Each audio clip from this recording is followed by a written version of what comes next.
Good morning students. आज हम inventory management subjects में तीसरा लेक्चर है। इसमें यूनिट 1 का थर्ड लेक्चर चल रहा है, स्टार्ट हो रहा कर रहे हैं। आज हम इसमें पढ़ाई करेंगे। इससे पहले कि हम आपको इन रेफरेंस बुक का धन्यवाद देते हैं, गूगल ट्रांसलेटर्स का धन्यवाद और वेबसाइट्स का धन्यवाद देते हैं। सबसे पहले आज हम इन्वेंट्री मैनेजमेंट में पढ़ते हैं कि मेथड्स ऑफ इन्वेंट्री मैनेजमेंट क्या है। मेथड्स का मतलब है कि इन्वेंट्री को मैनेज कैसे किया जाता है, क्योंकि पहले हम समझ लें कि इन्वेंट्री को मैनेज करना क्यों जरूरी है और किस स्तर पे करना जरूरी है। जब हम ऑर्डर प्लेस करते हैं, उस ऑर्डर को ट्रैक करते हैं, उसका मटेरियल आता है, उसको इंस्पेक्ट करते हैं, उसको रखते हैं स्टोर में, और उसके बाद जब उनसे प्रोडक्शन के लिए जारी करना है तो इस सब चीज़ों को उनको हम एंट्री करके जारी करते हैं। इस सब चीज़ों के लिए हमें कुछ मेथड्स हैं जिनका हमें ध्यान में रखना होता है। जैसे है फिक्सेशन ऑफ लेवल, लेवल का फिक्सेशन करना होता है। दूसरा है इकोनॉमिक ऑर्डर क्वांटिटी का फिक्स करना होता है। जस्ट इन टाइम का है ABC analysis and VED analysis. अब हम इनको एक एक करके पढ़ते हैं। हम इन सब टेक्निक्स का प्रयोग इसलिए करते हैं क्योंकि जिससे कि हम अपनी ऑर्डरिंग कॉस्ट, होल्डिंग कॉस्ट, इनको हम मिनिमाइज कर सकें। यही हमारा मुख्य उद्देश्य होता है। और आज हम सबसे पहले हम करने जा रहे हैं start level fixation. Level fixation का मतलब क्या होता है कि हम अपनी इन्वेंट्री के अंदर मटेरियल कंट्रोल को के अंतर्गत हम विभिन्न मटेरियल्स के लिए maximum level, minimum level, reorder level, average level का हम फिक्सेशन कर देते हैं, जो कि हम साइंटिफिक और स्टैटिस्टिकल टूल्स के माध्यम से करते हैं। सबसे पहले हम स्टार्ट कर रहे हैं रीऑर्डर लेवल। रीऑर्डर लेवल एक ऐसा स्तर है जहां पर मटेरियल जब उस स्तर पर पहुंचता है तो हमें तुरंत नए फ्रेश ऑर्डर को प्लेस करना चाहिए। ऐसा इसलिए करना चाहिए जिससे कि हमारी प्रोडक्शन लाइन अनइंटरप्टेड चलती रहे। यह जो रीऑर्डर लेवल है, ये कहीं मिनिमम लेवल से ऊपर और मैक्सिमम लेवल से नीचे होता है, और इस तरीके से फिक्स किया जाता है जिससे कि हम हमारा मटेरियल कभी भी मैक्सिमम स्तर को क्रॉस ना करे। इसके अलावा ये इस बात पर निर्भर करता है कि हमारी मैक्सिमम कंजम्पशन कितनी है और लीड टाइम कितना है। मैक्सिमम कंजम्पशन का अर्थ है कि रॉ मटेरियल किस दर से कंज्यूम किया जाता है। यह दर एक दिन के फॉर्म में भी हो सकती है, एक हफ्ते के, और एक महीना, ऐसे दिया जा सकता है क्वेश्चन के अंदर। लीड टाइम का तात्पर्य है कि कितने समय में सप्लायर हमें इस रॉ मटेरियल की सप्लाई करता है। दूसरा है मिनिमम लेवल।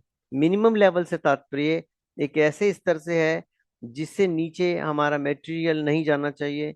इसे हमें इस स्तर को हमेशा at all times we should maintain. और इस बात को ध्यान रखें कि non availability of raw material ना हो, कभी भी ना हो, क्योंकि हमारी असेंबली लाइन या प्रोडक्शन लाइन का रुकना हमारे लिए हानिकारक हो सकता है। हमारे उत्पाद की, हमारी प्रॉफिटेबिलिटी को, हमारी स्टोरिंग लागत को, हमारी होल्डिंग लागत को बढ़ा सकता है, और हमारी प्रोडक्शन की कॉस्ट को भी बढ़ा सकता है। इसे इस बात पर निर्भर करता है कि नंबर एक, हमारा कंजम्पशन रेट पैटर्न कितना है, कंजम्पशन का रेट क्या है। दूसरा लीड टाइम, और तीसरा रीऑर्डर लेवल। तो मिनिमम लेवल का जो हमारा फॉर्मूला है, देखिए यहाँ पे दिखाई दे रहा होगा, ये है reorder level minus average consumption into average period. Average period का मतलब है average time of supply, average lead time. अन्य है मैक्सिमम लेवल। मैक्सिमम लेवल से तात्पर्य उस क्वांटिटी से है जिससे ज्यादा स्तर तक हमारा मटेरियल नहीं होना चाहिए। हमारा मटेरियल इस स्तर से ज्यादा नहीं होना चाहिए। ज्यादा होगा तो ओवर इन्वेस्टमेंट ऑफ हो जाएगा मटेरियल में, जिससे कि उसकी कॉस्ट ऑफ होल्डिंग भी बढ़ जाएगी। इसीलिए मैक्सिमम लेवल का तात्पर्य इससे ज्यादा नहीं होना चाहिए। इसे किन बातों को ध्यान में रखना चाहिए, इसे इन अवेलेबिलिटी ऑफ फंड्स, मतलब कितने पैसे उपलब्ध हैं, इन्वेस्टमेंट वर्किंग कैपिटल की फॉर्म में कितनी उपलब्ध है, कैश कितना उपलब्ध है, स्टोरेज स्पेस हमारे पास कितना है, सप्लायर का टाइम लीड टाइम कितना है, सीजनल कंसिडरेशंस क्या है, और इकोनॉमिक ऑर्डर क्वांटिटी क्या है हमारी, और स्टोर करने की लागत क्या है। इसका फॉर्मूला है मैक्सिमम लेवल बराबर reorder level plus reorder quantity minus minimum consumption into minimum period. minimum consumption of raw material, minimum lead time means minimum lead time of supplies। अगला फॉर्मूला है हमारा average stock level. Average stock level का अर्थ है minimum plus maximum divided by two. लेकिन कभी कभी question में maximum level ना दिया हो तो एक और ऑल्टरनेटिव फार्मूला है minimum level plus half the reorder quantity. अगला है डेंजर लेवल। डेंजर लेवल क्या होता है? डेंजर लेवल एक ऐसा स्तर है जिसमें जो मिनिमम लेवल से नीचे होता है, और हमारा स्टॉक कभी भी इस स्तर से नीचे नहीं जाना चाहिए। यदि यह हमारा इस स्तर से नीचे चला गया तो एक इमरजेंसी सिचुएशन क्रिएट हो जाती है, जिसको हमें देखना होगा। हमें तुरंत इसके ऊपर कार्रवाई करनी होगी कि हमारा मटेरियल तुरंत आ जाए। इसके अलावा यह कुछ कंपनियां इसे हम डेंजर लेवल को हम मिनिमम लेवल से कभी कभी ऊपर रख देते हैं, जो कि गलत है। सामान्यतः नीचे ही रखना चाहिए। और नीचे रखने के का अर्थ यह है कि मिनिमम लेवल पे नॉर्मली हमारा नीचे चला जाता है तो हम उसमें सुधारात्मक कदम उठा सकते हैं इमरजेंसी सिचुएशन में। तो डेंजर लेवल का हमारा फार्मूला है average consumption into a maximum reorder period for emergency पर परचेजेस। ये हमारा फार्मूला सामने आ रहा है स्क्रीन पर, average consumption to maximum reorder period for emergency purchases. और ये हमारा जो हमने पढ़ा है अभी बेटा, ये न्यूमेरिकल हम इससे अगले लेक्चर्स में कंसीडर करेंगे। अगला है इकोनॉमिक ऑर्डर क्वांटिटी। इस इकोनॉमिक ऑर्डर क्वांटिटी का अर्थ है एक ऐसा तकनीक, एक ऐसी ऑर्डर क्वांटिटी जो हम ऑर्डर प्लेस करने के लिए यूज करते हैं। इकोनॉमिक ऑर्डर क्वांटिटी को मतलब री ऑर्डर क्वांटिटी भी कह सकते हैं, री ऑर्डर क्वांटिटी भी कह सकते हैं। क्योंकि बेटा री ऑर्डर क्वांटिटी भी यही होती है, इकोनॉमिक ऑर्डर क्वांटिटी ही होती है। लेकिन री ऑर्डर क्वांटिटी अगर इकोनॉमिक ऑर्डर क्वांटिटी होगी तो हमारी टोटल कॉस्ट ऑफ इन्वेंट्री कम हो जाती है।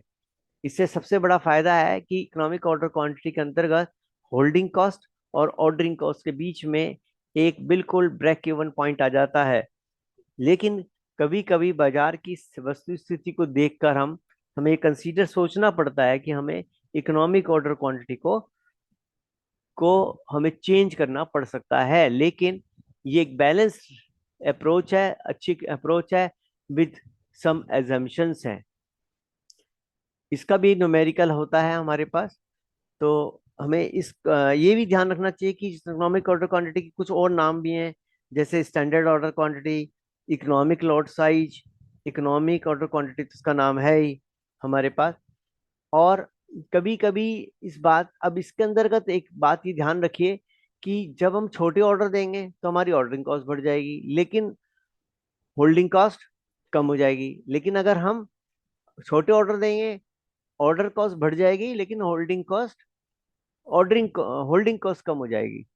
जैसे कि हमने यहाँ लिखा है ना, if a company places frequent small orders, in that case ordering cost में increase, but it is placing large quantity order then holding cost will rise. मतलब जब हम छोटे ऑर्डर देंगे तो हमारी ऑर्डरिंग कॉस्ट बढ़ जाएगी, और अगर हम बड़े ऑर्डर देंगे तो हमारी होल्डिंग कॉस्ट बढ़ जाएगी। ये ध्यान रखने की बात है। इसीलिए हमें ये ध्यान रखना चाहिए। ये हमारे पास एक फॉर्मूला है जो √2 into U into P/S। ये देखिए, ये इकोनॉमिक ऑर्डर क्वांटिटी का फॉर्मूला है हमारे पास। इस यहाँ पर जो हम पढ़ने जा रहे हैं इसको कंसीडर करते हैं। मैं बोल्ड कर रहा हूँ इसे, आपको दिखाई देगा। इकोनॉमिक ऑर्डर क्वांटिटी का फॉर्मूला को याद करने का सबसे अच्छा तरीका है कि आप जो है इसको ऐसे याद रखिए, 2 into U into P/S means U मतलब यूजेस, P मतलब cost of placing an order, S मतलब कॉस्ट ऑफ स्टोरिंग। मीन्स आप कहेंगे कि U जो हम बात कर रहे हैं यह है annual uses of material, annual requirement of material. ये बार बार बोल रहा हूं, ये हमेशा यूनिट्स में होता है। क्वेश्चन में अगर कभी ये रुपीज में दिया होगा तो हमें इसे कन्वर्ट करना पड़ेगा। इसका न्यूमेरिकल आता है तो उसमें कन्वर्ट करना पड़ सकता है। ऑर्डरिंग कॉस्ट मतलब cost of placing an order, एक ऑर्डर को प्लेस करने की लागत। और हमारे पास है holding cost, cost of storing 1 unit for 1 year. एक यूनिट को हमें 1 साल तक रखने की जो लागत है उसको हम बोलते हैं कॉस्ट ऑफ स्टोरिंग 1 यूनिट। बार बार बोल रहा हूं, कॉस्ट ऑफ स्टोरिंग बोल लीजिए, होल्डिंग बोल लीजिए, पर यूनिट, पर एनम, ये दिया होता है क्वेश्चन में। आशा है आपको मेरा ये लेक्चर पसंद आया होगा। इस चैप्टर के इस इन सब चीजों के लेवल फिक्सेशन के और इकोनॉमिक ऑर्डर क्वांटिटी के न्यूमेरिकल्स हम अगले लेक्चर में पढ़ेंगे। आई होप आपको पूरा लेक्चर पढ़ेंगे समझ में आ जाएगा। और आपको अगर ये लेक्चर पसंद आया हो तो please like and subscribe this channel. Thank you very much.